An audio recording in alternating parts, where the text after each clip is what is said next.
Gold, trusted gold buyers. మీరు తాకట్టు పెట్టిన బంగారాన్ని విడిపించి ఈ రోజు ఉన్న మార్కెట్ ధరకు కొనబడను.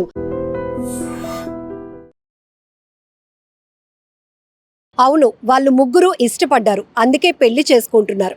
వినడానికి కాస్త ఇంట్రెస్టింగ్గా ఆసక్తిగా అనిపించినా కూడా ఎస్, ఇది నిజం. ఇది అనాగరికత వల్ల జరుగుతున్నటువంటి వ్యవహారం కాదు, ఆచారం సాంప్రదాయం, తమ తెగ యొక్క సాంప్రదాయంగా కొనసాగుతున్నటువంటి పెళ్లి వేడుక. ఎస్, హిమాచల్ ప్రదేశ్లోని ఒక తెగకు చెందినటువంటి సాంప్రదాయం అనాదిగా దశాబ్దాలుగా కొనసాగుతుందట.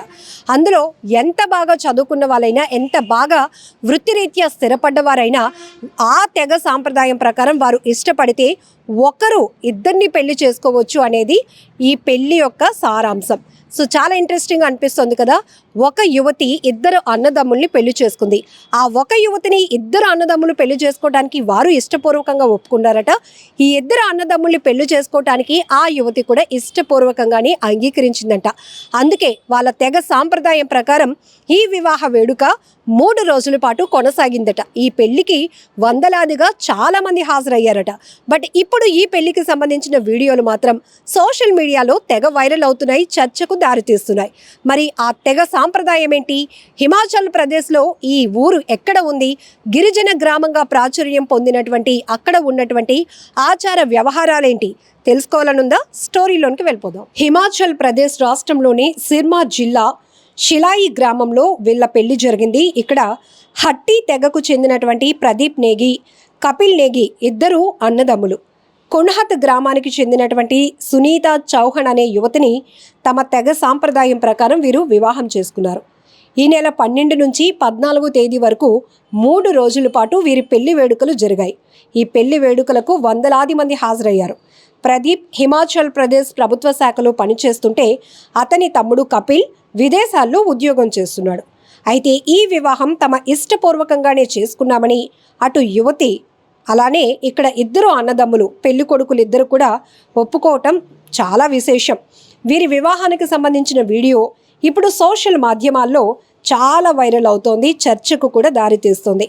ఇంత టెక్నాలజీలో ఉండి ఇద్దరు బాగా చదువుకున్న వాళ్ళు, సెటిల్ అయిన వాళ్ళు, ఒకరు ప్రభుత్వ శాఖలో పనిచేస్తున్న వాళ్ళు కూడా, కానీ తమ తెగ సాంప్రదాయాన్ని కొనసాగించడం కోసం ఇష్టపూర్వకంగా ఇద్దరు అన్నదమ్ములను పెళ్లి చేసుకోవటానికి యువతి ఒప్పుకుంటే, ఈ పెళ్లికి ఒక అమ్మాయినే ఇద్దరు పెళ్లి చేసుకోవటానికి అన్నదమ్ములు ఇద్దరు కూడా ఒప్పుకోవటం ఇప్పుడు చర్చకు దారితీస్తోంది.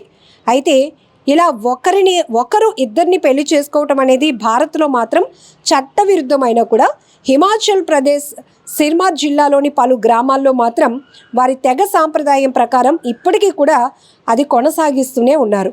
అలానే కిన్నౌర్, లాహౌల్ స్పితి జిల్లాలో పొరుగున ఉన్నటువంటి ఉత్తరాఖండ్ రాష్ట్రంలో కొన్ని చోట్ల కూడా ఈ విధానం ఇప్పటికీ కొనసాగుతుంది. హట్టి తెగకు చెందినవారు ఇది తమ సాంప్రదాయం అని చెప్తున్నారు. జోడీదారన్ లేదా ద్రౌపది ప్రథగా ఈ సాంప్రదాయాన్ని వారు పిలుస్తుంటారు. ఇటీవలే ఈ తెగ వారికి గిరిజన తెగ అంటే ఎస్టీ హోదా కూడా వచ్చింది. కాగా సెంట్రల్ హట్టి కమిటీ న్యాయ సలహాదారైన రన్ సింగ్ చౌహాన్ అనే న్యాయవాది మాట్లాడుతూ, దశాబ్దాలుగా ఈ సాంప్రదాయం కొనసాగుతుంది, ఇప్పటిది కాదు. హిమాచల్ ప్రదేశ్లో ఈ సాంప్రదాయాన్ని ఇప్పటికీ వారు కొనసాగిస్తూనే ఉంటారని క్లారిటీ ఇచ్చారు. హిమాచల్ ప్రదేశ్ హైకోర్టు కూడా దీన్ని గుర్తించిందని కూడా ఆయన చెప్పుకొచ్చారు. ఏదేమైనా చాలా వింతగాను ఆశ్చర్యంగాను ఉంది కదా.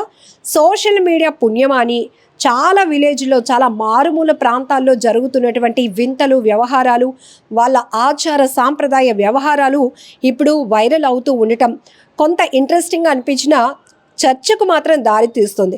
ఎందుకంటే ఇంత హై టెక్నాలజీలో ఇప్పటికీ ఇలాంటి సాంప్రదాయాలు ఏంటి? అప్పట్లో ఏవో ఇలాంటి ఆచారాలు కొనసాగిస్తే ఉండేవారు, అనాగరికత కారణం కావచ్చు. కానీ ఇప్పుడు ఇంత టెక్నాలజీ యుగంలో కూడా, ఇంత సాంకేతికత డెవలప్ అవుతున్న ఈ సమాజంలో కూడా ఇంత బాగా చదువుకుని సెటిల్ అవుతున్న యువతి యువకులు కూడా తమ తెగ సాంప్రదాయం అంటూ ఇలా ఒకరిని ఇద్దరు పెళ్లి చేసుకోవడం ఏంటి, అందులోనూ అన్నదమ్ములు ఒక యువతి పెళ్లి చేసుకోవడానికి ఒప్పుకోవడం ఏంటి, అలాగే ఒక అమ్మాయిని ఇద్దరు పెళ్లాడటానికి ఇష్టపడడం ఏంటి అనేటటువంటి చర్చ ఇంట్రెస్టింగ్గా కొనసాగుతోంది. మరి ఈ వ్యవహారంపై, అంటే ఈ పెళ్లిపై, ఈ హిమాచల్ ప్రదేశ్ రాష్ట్రంలోని ఈ గిరిజన తెగకు సంబంధించినటువంటి సాంప్రదాయంపై మీరేమంటారో కామెంట్లో మెన్షన్ చేయండి. నిజంగా ప్రస్తుతం ఉన్నటువంటి సమాజం దేనికి ప్రయారిటీ ఇస్తుంది? ఆర్థిక సంబంధాల చుట్టూ మాత్రమే తిరుగుతోంది. మళ్ళీ ఎన్నికలంగానే చాలా విరక్తి కలుగుతాం. మంచి అనిపిస్తుంది కదా, లేడీస్ కూడా ఛాలెంజింగ్ జాబ్స్ చేసినప్పుడు చాలా బాగుంటది. ట్రాఫిక్ అసిస్టెంట్స్ గా నియమించి